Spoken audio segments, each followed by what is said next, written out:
آئیے ایک ایسی کہانی کی گہرائی میں چلتے ہیں جو ایک بہت بڑے لیڈر، ایک عظیم الشان سلطنت اور ایک ایسی موت کے بارے میں ہے جس کے بارے میں کہا جاتا ہے کہ اس کی خبر پہلے ہی دے دی گئی تھی۔ سوچنے کی بات ہے کہ تاریخ کے سب سے طاقتور حکمرانوں میں سے ایک خلیفہ عمر ایک بہت ہی عجیب دعا مانگا کرتے تھے، اور وہ بھی مسلسل۔ اب دیکھیں، حضرت عمر تو مدینہ میں رہتے تھے، جو اس وقت کی دنیا کا سب سے محفوظ شہر مانا جاتا تھا۔ تو پھر سوال یہ پیدا ہوتا ہے کہ شہادت کی یہ دعا بھلا پوری کیسے ہو سکتی تھی؟ یہی تو اس کہانی کا سب سے بڑا راز ہے، ایک ایسی خواہش جس کا پورا ہونا بظاہر ناممکن تھا۔ ان کی شہادت کے اثرات کو سمجھنے کے لیے پہلے یہ جاننا ضروری ہے کہ وہ جس سلطنت پر حکومت کرتے تھے وہ آخر کتنی بڑی تھی۔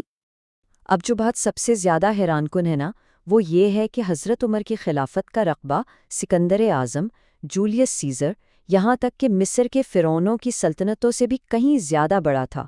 اندازہ لگائیں، آج کے دور کے تقریباً 25 سے 30 ممالک ان کی سلطنت میں شامل تھے، مطلب اس وقت کی بلا شبہ واحد سپر پاور۔ تو اب کہانی کا رخ کرتے ہیں ایران کی طرف، جہاں ایک صدیوں پرانی سلطنت اپنی آخری سانسیں لے رہی تھی، اور وہیں اس قتل کی سازش کے بیج بوئے جا رہے تھے۔ فارس کی شکست کے بعد دو بہت ہی اہم لوگ مدینہ لائے گئے، اور ان دونوں کا حضرت عمر کی زندگی سے گہرا تعلق بننے والا تھا۔ پہلا شخص تھا ہرمزان، فارس کا ایک بڑا جنرل۔ اسے جب سزائے موت سنائی گئی تو اس نے ایک کمال کی چال چلی۔ اس نے پانی مانگا اور حضرت عمر سے وعدہ لیا کہ جب تک وہ یہ پانی پی نہیں لیتا اسے قتل نہیں کیا جائے گا، اور پھر ہرمزان نے پانی پینے کی بجائے زمین پر گرا دیا۔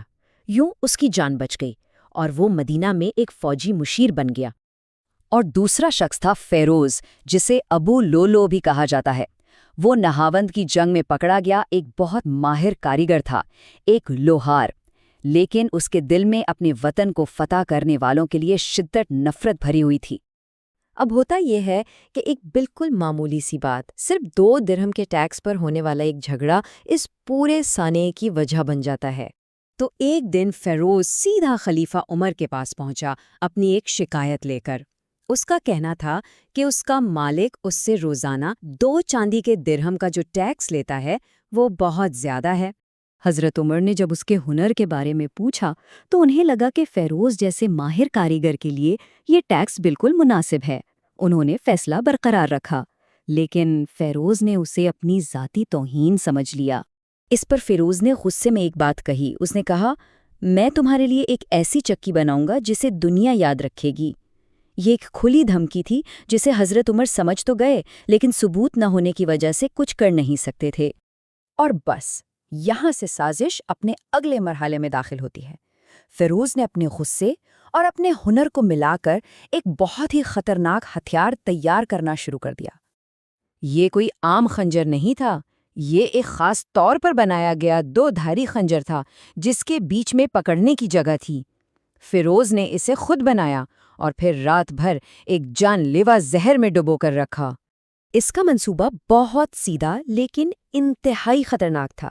فجر کی نماز سے پہلے وہ مسجد نبوی کے ایک اندھیرے کونے میں جا چھپا۔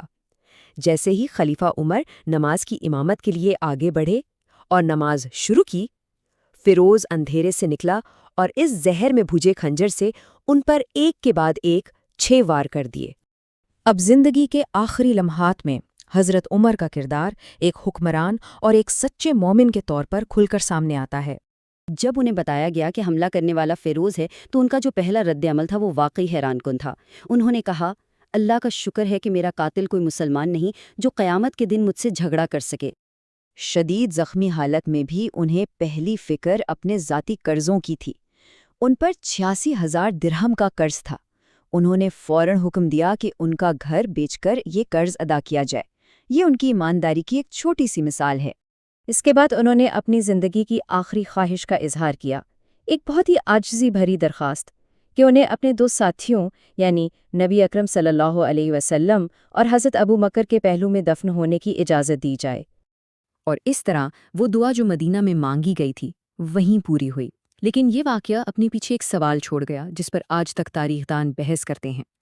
کیا یہ صرف ایک ناراض غلام کا بدلہ تھا یا پھر یہ ایک ہاری ہوئی سلطنت کی آخری مایوس کوشش تھی؟